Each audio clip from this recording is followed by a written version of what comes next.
Hello everyone and welcome to Defence Wala. My name is Danish Zafar और आज आप मेरे साथ हैं एक बहुत ही इंपॉर्टेंट सेशन में। गाइस, बार बार बच्चे मेरे से बात करते हैं कि सर मैं सीडीएस की तैयारी तो करना चाहता हूँ, सिलेबस काफ़ी ज़्यादा है। सर मैं सीडीएस की तैयारी तो करना चाहता हूँ लेकिन मुझे कॉलेज जाना पड़ता है, कॉलेज से मुझे टाइम नहीं मिलता सर। 4 बज जाते हैं आते आते, 5 बज जाते हैं आते आते। सर मेरे घर पे थोड़ी फाइनेंशियल इश्यूज़ हैं और मैं जॉब करता हूँ और इस जॉब की वजह से मैं पढ़ाई पे फोकस नहीं कर पा रहा हूँ। उतना टाइम जितना डिजर्व करती है पढ़ाई उतना नहीं दे पा रहा हूँ।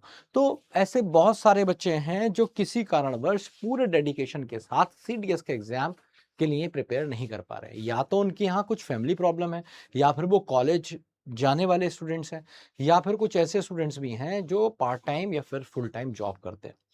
लेकिन यार अगर हम इन चीज़ों में लगते हैं ना, कुछ कुछ दिन बाद समझ में आता है कि जो सपना देख रहे थे वो तो रह गया, उसका टाइम निकल गया। तो जितने भी चीज़ें आपको ज़िंदगी में चाहिए ना, कोई आपको प्लेट में रख के नहीं परोसेगा। उसके लिए आपको जद्दोजहद करना पड़ेगी, अपना एक शेड्यूल बनाना पड़ेगा, दम लगाना पड़ेगा, प्लान करना पड़ेगा। कुछ भी अगर आपको चाहिए ना, देखो 400 के आस-पास सीट्स हैं लगभग। अगर आप नहीं करेंगे तो कोई और तैयारी करेगा। अगर आप मैनेज नहीं कर पाएँगे तो कोई और मैनेज करेगा। ठीक है? तो ये बिल्कुल एकदम कट थ्रोट कॉम्पिटिशन है यार। लाखों बच्चा फॉर्म भरता है, 400, 405 या कभी-कभी उससे भी कम अकेडमी तक पहुँच पाते हैं। है ना? तो मैं आपसे बस इतना ही कहूँगा, जो बच्चे पहुँचते हैं ना, वो ये सब नहीं देखते कि मेरे आगे क्या था। वो ये देखते हैं कि उस हर्डल को मैं कैसे हटा सकता हूँ, उस हर्डल को मैं कैसे ओवरकम कर सकता हूँ। तो आज हम इसी चीज़ पे बात करेंगे। एक छोटी-सी प्लानिंग मैं आपके लिए लेके आया हूँ और मैं ये नहीं कह रहा हूँ कि ये परफेक्ट प्लानिंग है। हर बंदे की ज़िंदगी अलग है यार, हर बच्चे की ज़िंदगी अलग है। और क्योंकि हर बच्चे की ज़िंदगी अलग है, इसलिए उसकी तैयारी करने का तरीका भी अलग होगा। जो आपके साथ प्रॉब्लम है, ज़रूरी नहीं है कि सेम प्रॉब्लम हो, उस तरह की प्रॉब्लम आपके फ्रेंड के साथ हो सकती है। हर एस्पायरेंट के साथ एक अलग तरह की प्रॉब्लम है और इसलिए उसको एक अलग तरह का शेड्यूल फ़ॉलो करना होगा। मैं आपको दे रहा हूँ एक मॉडल, एक कॉन्सेप्ट जिसके बेसिस पे आप अपना शेड्यूल प्रिपेयर कर सकते हैं और यकीन जानिए कि ये बहुत इफ़ेक्टिव होने वाला है। ठीक है? तो बात करते हैं कि बैलेंसिंग सीडीएस एग्ज़ाम प्रिपरेशन किस चीज़ के साथ? With your studies and with your job, कि आप जॉब के साथ या स्टडीज के साथ कैसे कर सकते हैं। ठीक है? तो चलिए बढ़ते हैं आगे। मतलब स्टडीज तो सब करते हैं, ग्रेजुएशन तो कर ही रहे हैं, प्रॉब्लम जॉब में बहुत ज्यादा आ जाती है। अगर आप ये कह रहे हैं सर मेरा तो कॉलेज ही मैनेज नहीं हो रहा, तो यार ये तो कॉमन प्रॉब्लम है। हर बंदा जो सीडीएस की तैयारी कर रहा है वो कॉलेज तो जा ही रहा है। तो कॉलेज चीज कहीं ना कहीं एलिमिनेट हो जाती है और क्या रह जाता है? मेन रह जाता है कि आप जॉब के साथ कैसे मैनेज करने वाले। तो देखिए, पहले आप सीडीएस एग्जाम को समझिए। इसमें आपके पास 3 सब्जेक्ट्स होते हैं। जो बच्चे तैयारी करते हैं उनको पता होता है कि भैया इंग्लिश आती है 120 नंबर की आपके पास, मैथ्स आता है 120 नंबर का आपके पास, मतलब 100 मार्क्स की आपके पास क्या आता है? मैथ्स आता है। जीके आती है आपके पास 120 नंबर की और 120 नंबर की इंग्लिश आती है। अगर आप ओटीए के लिए तैयारी करते हैं तो यहाँ पे मैथ्स एलिमिनेट हो जाता है और सिर्फ इंग्लिश और जीके रिक्वायर्ड होते हैं, एक सब्जेक्ट कम हो जाता है। ठीक है? 2 घंटे का पेपर होता है, ये सब बातें आपको पता है। तो अब स्ट्रैटेजी पे हम बात करते हैं। लिमिटेड टाइम है हमारे पास, 3 से 4 घंटे हमें वीकडेज पे देने हैं। मोटी-मोटी बात क्या है कि यार अगर तुम्हारे पास 4 सब्जेक्ट है तो 3 टू 4 आवर्स तो तुम्हें देना पड़ेंगे इस पे, हर दिन। ठीक है? तो 3 से 4 घंटे प्लान करना पड़ेगा। अब चाहे तुम सुबह जल्दी उठ के पढ़ो या फिर तुम लेट नाइट पढ़ो, कहीं न कहीं कुछ चीज़ों का तो तुम्हें सैक्रिफाइस देना पड़ेगा। तो एक लिस्ट भी मैंने एक छोटी-सी तुम्हारे लिए बनाई है, किस-किस चीज़ का तुम सैक्रिफाइस दे सकते हो। देखो, ये तैयारी 7-8 महीने में सॉलिड हो जाती है। अगर तुम सब कुछ चीज़ें साइड में रख के, अपने आप को एकदम बंकर में डाल के, अपने आप को एकदम दुनिया से दूर करके तैयारी करते हो, तो 7 to 8 months more than ample है। मोर देन एम्पल, ज़रूरत से ज़्यादा बता रहा हूँ मैं। मतलब आप 4 से 5 महीने में भी ये काम कर सकते हैं। बट अभी मैं 7 से 8 इसलिए बता रहा हूँ, बहुत सारे बच्चे बहुत वीक हैं, स्ट्रैटेजी को अप्लाई करने में ही वो 5-6 दिन निकाल देंगे, फिर बीच में छुट्टियाँ। इसलिए मैं आपसे ये कहूँगा कि 3 टू 4 आवर्स डेली आप देंगे और थोड़े से ज़्यादा वीकेंड पे देंगे। So your plan must be strategic, structured and sustainable. तो क्या प्लान किया है हमने? देखिए, फेज में चलेंगे हम। 6 से 8 महीने आइडल ड्यूरेशन है। 6 से 8 महीने में आप इसे तैयार कर सकते हैं। बहुत अच्छा बच्चा है 6 महीने में कर लेगा। सड़ा बच्चा है 7-8 महीने में तो कर ही ले जाएगा। ठीक है? फेज 1 क्या है? Foundation building. 1 से 3 मंथ में आप क्या काम करेंगे? सबसे पहले तो देखो 3 चीजें होती हैं। 3 चीजों के बेस पे ये पूरा खड़ा है। सबसे पहले क्या है कि आपके पास कॉन्सेप्ट्स आते हैं, आपको या नहीं? कॉन्सेप्ट्स अगर आपने बढ़िया कर लिए हैं तो उन कॉन्सेप्ट्स पे आपको प्रैक्टिस करनी पड़ती है। और प्रैक्टिस करने के साथ साथ फिर अल्टीमेटली आपको मॉक टेस्ट लगाना पड़ते हैं। मॉक टेस्ट आपकी प्रिपरेशन का मिरर होता है, ये आपको बताता है कि आपकी तैयारी कैसी है और ये तैयारी का आपका फ्लो होता है। अब इसको डिटेल में समझ लेते हैं। तो डिटेल में क्या है कि फेज 1 में आप फाउंडेशन बिल्डिंग करेंगे, 3 महीने का टाइम अपने आप को देंगे और हर दिन के आपके टारगेट्स होंगे जिसपे हम आगे बात करने वाले हैं। 3 महीने आपके लिए मोर देन एम्पल है अगर आप कॉन्सेप्ट क्लैरिटी और बेसिक्स पे बढ़िया से काम करेंगे। फॉर एग्जाम्पल आपने इंग्लिश की तैयारी करी 3 महीने, तो यार मेरा बैच भी नहीं चलता है ना, हफ्ते में 2 दिन क्लासेस होती हैं, वीक में 2 दिन क्लासेस होती है मेरी, कभी कभी ज्यादा तेज चलाना होता है 3 दिन क्लास होती है, एक टॉपिक खत्म होने में 1 हफ्ता लग जाता है। तो तुम आराम से कर सकते हो, ये इतना डिफिकल्ट नहीं है। तो फाउंडेशन में आप क्या करेंगे, अपने कॉन्सेप्ट पे और बेसिक्स पे क्लैरिटी रहेंगे 3 महीने के अंदर, 1 से 3 महीना मैक्सिमम आपको लगना चाहिए। सारे कॉन्सेप्ट अंग्रेजी के पढ़ लीजिए, बढ़िया से पढ़ लीजिए, साथ साथ हल्के हल्के प्रैक्टिस करते जाएंगे। ग्रामर के रूल्स, वोकैबुलरी रजिस्टर जो मैंने आपको बताया है, रीडिंग कॉम्प्रिहेंशन, सब कुछ आपको करना होगा इन्हीं 3 महीने में। कैसे, ये मैं आपको आगे बताने वाला हूँ। एक शेड्यूल भी मैंने आपको दिया है, अगर आप मेरे से विराट बैच में पढ़ते हैं या फिर आपने कभी विक्रांत बैच में भी पढ़ा है, तो एक शेड्यूल है जो मैं हमेशा देता हूं। एक शेड्यूल है, वो आप फॉलो कर सकते हैं, लेकिन वो नॉर्मल स्टूडेंट्स के लिए है, जो बच्चे मतलब वो जॉब नहीं कर रहे हैं। अब जो बच्चे जॉब में आ जाते हैं तो उनके लिए एक अलग तरह की स्ट्रैटेजी हमें फॉलो करना पड़ती है।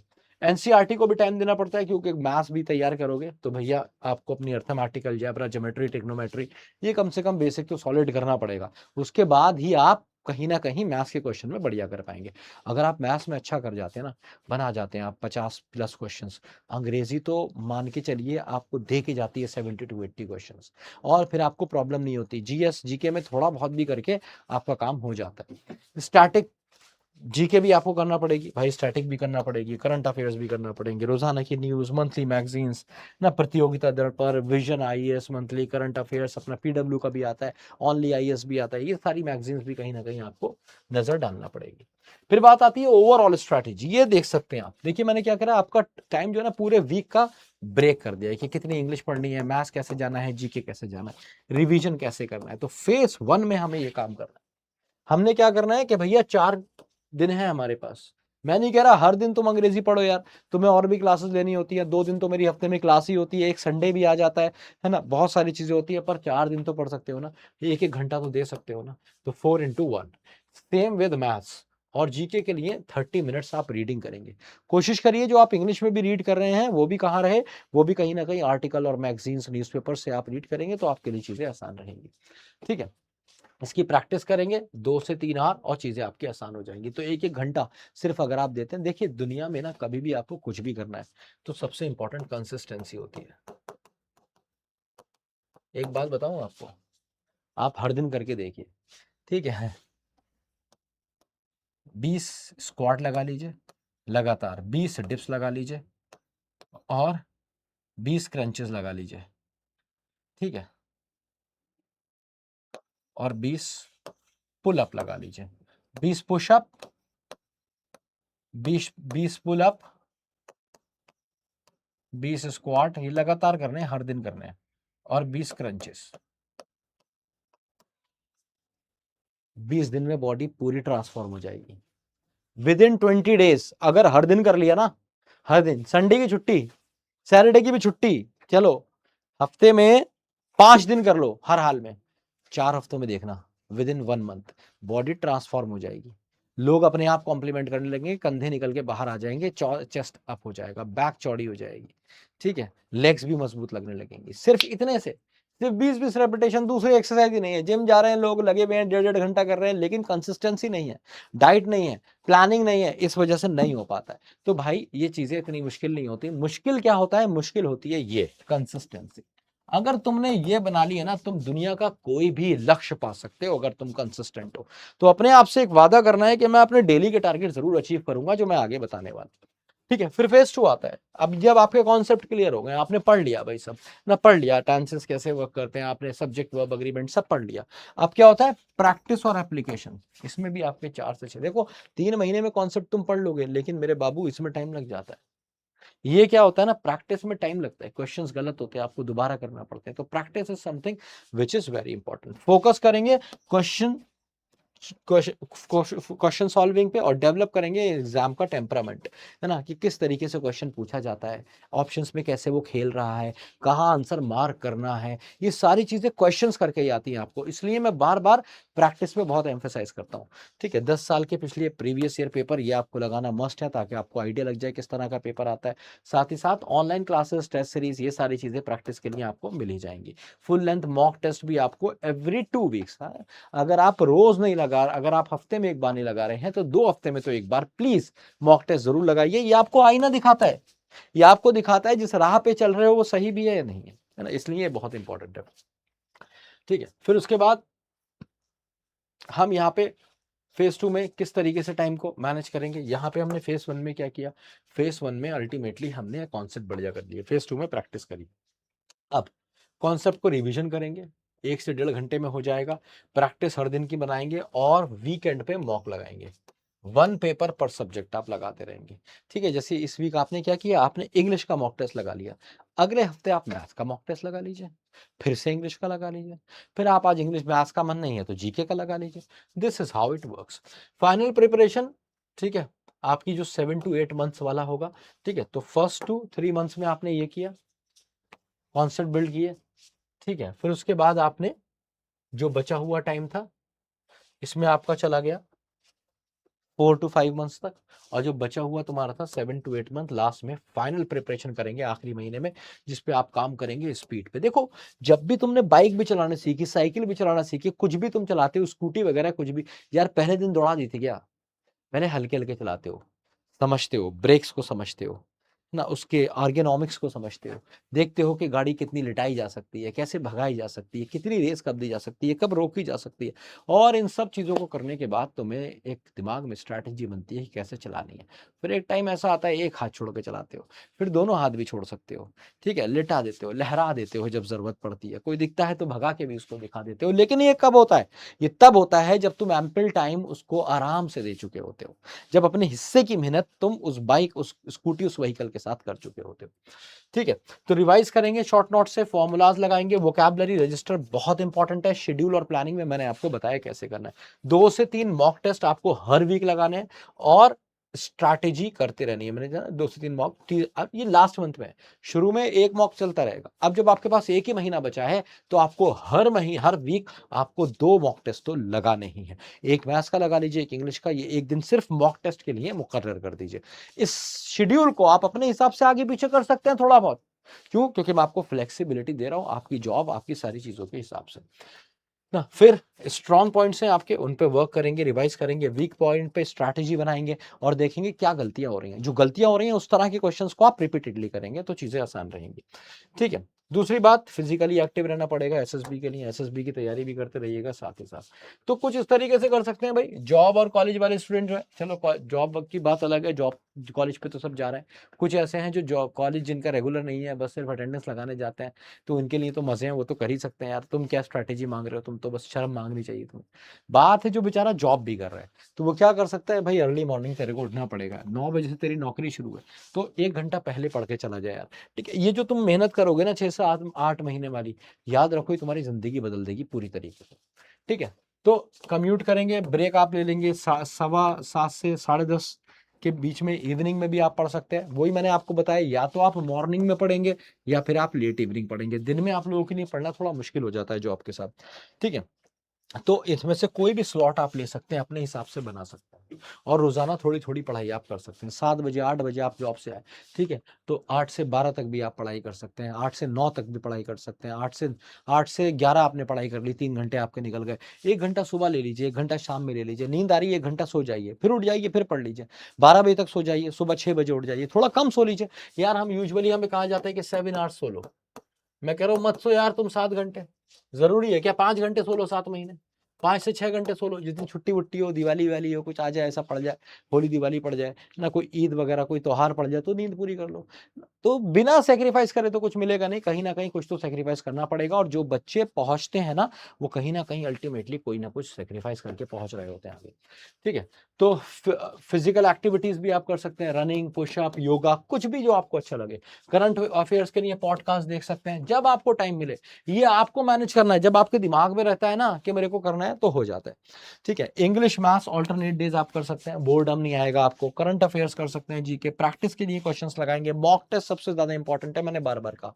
ठीक है, नोट्स कैसे बनाएंगे? नोट्स अगर आप बनाते हैं तो आपको बहुत हेल्प हो जाती है। मैं इंग्लिश के तो नहीं कहता, वो पीडीएफ से ही काम हो जाता है, उसके लिए रीडिंग जरूरी है, प्रैक्टिस जरूरी है। मैथ्स वगैरह के लिए आप क्या कर सकते हैं? स्टैमिना बिल्ड करेंगे, डिसिप्लिन लाएंगे, efficient use of idle time करेंगे, 3 फोकस्ड आवर्स हर दिन देंगे, कोर सब्जेक्ट पे फोकस करेंगे, कंसिस्टेंट रीडिंग हैबिट आपके अंदर होनी चाहिए। रीइंफोर्स लर्निंग, लर्निंग को मतलब आपको हर टॉपिक ऑब्जर्व करके लगाना है। हर क्वेश्चन जो गलत होगा वो आपको सिखा कर जाए। अगर क्वेश्चन से सीखा नहीं और गलत हुआ तो सिर्फ वो गलत हुआ, आपने सीखा नहीं है। तो सीखना बहुत इंपॉर्टेंट है क्वेश्चन से, है ना। अपनी परफॉर्मेंस को बार बार देखते रहिए, और लास्ट टाइम में आपको 6 से 7 घंटे जॉब से छुट्टी ले लीजिए या कुछ भी कर लीजिए 8-10 दिन की, बढ़िया से उसमें लग जाइए। ठीक है, इस तरीके से आपको सेशन को चलाना है। तो बहुत सिंपल है, एक बार फिर से क्विक रिवीजन। सबसे पहले concept, focus on mastering foundational concepts and, ठीक है, बिल्कुल टॉपिक्स और कॉन्सेप्ट पे काम करेंगे। जब वो टॉपिक आपको समझ में आ गया, कॉन्सेप्ट समझ में आ गया, तो आप उसकी बढ़िया से प्रैक्टिस कर लेंगे, पेपर्स लगा लेंगे, उसके क्वेश्चंस लगा लेंगे। अलग अलग जगह से, विक्रांत बैच से भी लगा सकते हैं, अभ्यास बैच से भी लगा सकते हैं, विराट भी आपके पास हो गई ना, मॉक टेस्ट, फिर फाइनल टच। तो ये शुरुआत, ये मिड और ये फाइनल टच। मॉक टेस्ट आपको बताएगा कैसी तैयारी हुई।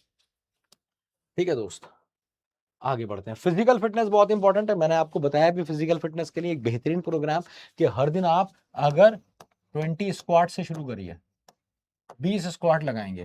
ठीक है, मिनिमम इतने लगाएंगे। जब आपको लगता है कि 20 तो बड़े हल्के लग रहे हैं तो बढ़ा दीजिएगा, 10 और बढ़ा दीजिएगा। उसके बाद आप क्या करेंगे? 20 पुल अप लगा लीजिए।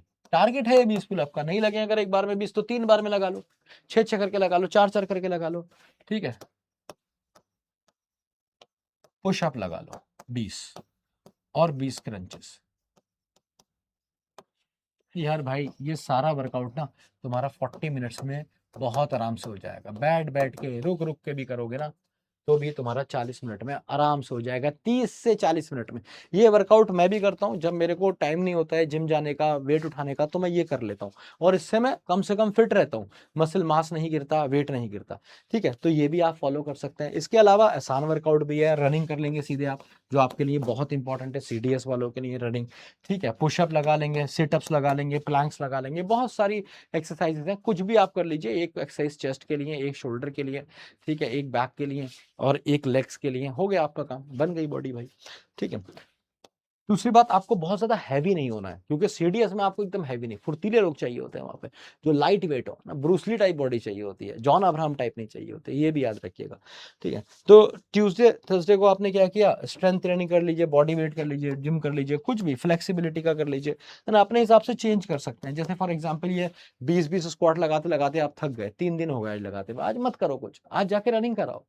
और ये आपको हर दिन नहीं करने, अगर आप ये वीक में 4 डेज मिनिमम बता रहा हूं, इससे कम नहीं कर रहे हैं, अगर ये 4 डेज कर लोगे ना, कामयाबी चूम लेगी तुम्हारे कदम, फिजिकल फिटनेस तुम्हारी चमक जाएगी। एक आध दिन, एक दिन रेस्ट कर लो, एक दिन रनिंग कर लो, एक दिन क्रिकेट खेल लो, एक दिन फुटबॉल खेल लो, है ना। बदल बदल के भी आप कर सकते हैं, कुछ नहीं होता, और बॉडी एकदम बढ़िया रहती है। बस ये हफ्ते में 4 दिन कर लो, बस तुम्हारा काम हो जाएगा। ठीक है, सैटरडे भी है आपके पास, संडे में रेस्ट कर लीजिए, योगा मेडिटेशन जो आपको अच्छा लगे। ठीक है, 2 से 3 आवर्स बढ़िया से पढ़ाई करनी है फिक्स करके। हर दिन आपकी लाइफ में डिस्ट्रैक्शंस आएंगे, कोई आपसे कह रहा होगा आज यहाँ चल रहे हैं, आज इसकी शादी है, आज उसका बर्थडे। 7-8 महीने आपको इन सब डिस्ट्रैक्शन से दूर रहना है। हर दिन के आपके टारगेट होंगे, माइक्रो मैनेज करेंगे आप चीजों को, मतलब टारगेट 1 टॉपिक पर सेशन, हर दिन का 20 क्वेश्चन कॉन्सेप्ट, हर दिन के गोल्स होने चाहिए, हर दिन का टारगेट होना चाहिए, वो अचीव करोगे तभी कुछ हो पाएगा। रिवीजन करिए लूप में, every Sunday revise week study, पूरे हफ्ते का। हम भी वीकली टेस्ट आपका लेते हैं विराट बैच में ना, वहां से भी आप कर सकते हैं, नहीं तो आप अपनी भी स्ट्रैटेजी बना सकते हैं। मॉक टेस्ट अगर आप बढ़िया करते हैं, स्पेंड 2x टाइम एनालाइजिंग। ये मैंने कहा ना कि सबसे इंपॉर्टेंट क्या होता है? एनालिसिस। सबसे इंपॉर्टेंट है कि जो मैंने पढ़ा, जो मैंने किया, वो मुझे कितना आया, उसमें मेरा कितना गलत हुआ और कितना सही हुआ। These things are very important. फिर उसके बाद है ना, फिजिकल प्रिपरेशन की भी आप डिमांड रखिए। देखिए एसएसबी की तैयारी जो होती है ना, वो तो एक दिन में होती नहीं है, वो 24/7 होती है। ऑफिसर्स लाइक क्वालिटीज जो आपको अपने अंदर बिल्ड करनी है, उसको आपको प्रैक्टिस करना पड़ता है हर दिन, हर मिनट, तब वो आपके अंदर इम्बाइब हो पाती हैं, तब आप उनको इनकलकेट कर पाते हैं और दूसरे के सामने वो प्रेजेंट हो पाती हैं। नहीं तो अगर आप सोचते हैं मैं 5 दिन 10 दिन में एसएसबी प्रिपरेशन कर लूंगा, नहीं हो सकता भाई, पॉसिबल ही नहीं है। ठीक है, तो याद रखिए पहले से 3 मंथ में शॉर्ट में एक बार क्विक रिवीजन, पहले से 3 मंथ में कॉन्सेप्ट और बेसिक्स कंप्लीट सिलेबस एक बार में कर जाएंगे। 4 से 5वें महीने में क्या करेंगे, प्रैक्टिस का फेस है, 5 to 6 ईयर के पेपर सॉल्व कर डालेंगे। छठे महीने में मॉक टेस्ट का फेस आ जाएगा, 10 मॉक टेस्ट। अब चाहे तो आप इसे कम कर सकते हैं टाइम को, आपने 3 महीने नहीं लिए, मान लीजिए ये आपका काम आपने 2 महीने में कर लिया, ठीक है, और ये काम आपने 1 महीने में कर लिया, 3 महीने हो गए। मॉक टेस्ट और रिवीजन ये सब आपने 1 महीने में कर लिया, तो 4 मंथ्स में भी आप प्रिपरेशन कर सकते हैं।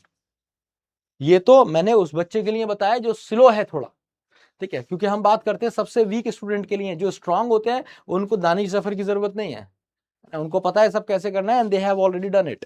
ठीक है, तो रिवीजन के साथ स्पीड पे भी आप काम करेंगे अपने आखिरी महीने में, फुल लेंथ मॉक टेस्ट लगाएंगे, है ना, हर दूसरे तीसरे दिन, ताकि आपकी स्पीड बढ़िया हो जाए।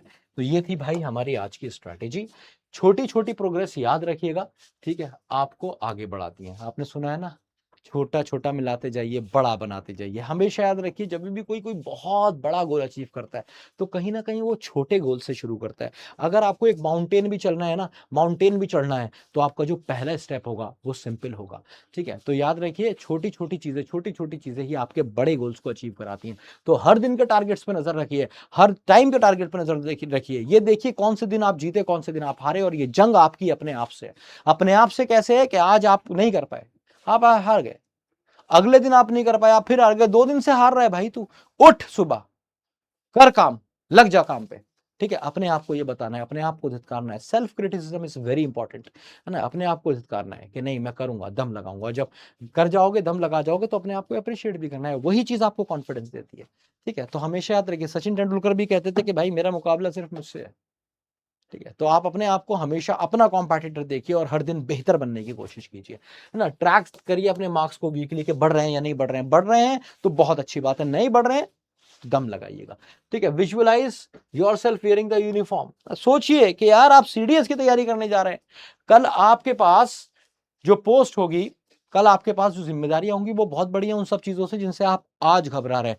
तो आप कल उन जिम्मेदारियों को कैसे उठा पाएंगे, जब आपके जो कलीग्स होंगे, जो आपके साथी फौजी होंगे, उनकी जिम्मेदारी आप पे होगी। बहुत सारी चीजें ऐसी होंगी जो आप उनके लिए मैनेज कर रहे होंगे। अगर आपको लीडरशिप जबरदस्त दिखानी होगी, तो खुद को मैनेज नहीं कर पाओगे यार, तो कल वहां कैसे करोगे। इसलिए आपको बताओ कि तू एक अधिकारी है, तू एक ऑफिसर है, और तेरे अंदर ऑफिसर्स लाइक क्वालिटीज होनी चाहिए। Take 1 day off every 2 weeks to recharge. घुमाओ फिराओ, बाइक चला लो, कहीं नदी के किनारे जाके बैठ जाओ, जो अच्छा लगे, ये भी आपको करना है। रीजिन्युएशन इज वेरी इंपॉर्टेंट, नहीं तो बोर्डम आ जाता है। तो भाई ये थी हमारी क्लास छोटी सी, इसमें बहुत ज्यादा मैंने मोटिवेशन नहीं रखा, टू द पॉइंट तुमसे बात करी है क्या, कि कॉन्सेप्ट पे वर्क करो, कॉन्सेप्ट तैयार हो जाए तो उनको सॉलिड करके प्रैक्टिस करो, प्रैक्टिस करने के बाद मॉक टेस्ट तुम्हें तुम्हारी औकात दिखाएगा। ठीक है, और ऐसे तुम बढ़ते जाओगे, एक दिन जबरदस्त तुम्हारा सिलेक्शन हो जाएगा। मुझे जरूर बताना कि स्ट्रैटेजी वीडियो तुम्हारे लिए कितनी हेल्पफुल है। कुछ और चीज तुम्हें मेरे से चाहिए हो तो तुम कमेंट बॉक्स में मुझे बता सकते हो, और ये भी जरूर बताना कमेंट बॉक्स में ये वीडियो तुम्हें कैसी लगी। इस तरह की वीडियो अगर तुम और चाहते हो तो तुम्हारे प्यार में लाते रहेंगे। अपना ख्याल रखिए, पढ़ते रहिए, सीखते रहिए, जिंदगी में उतारते रहिए। Love you all. जय हिंद, जय भारत।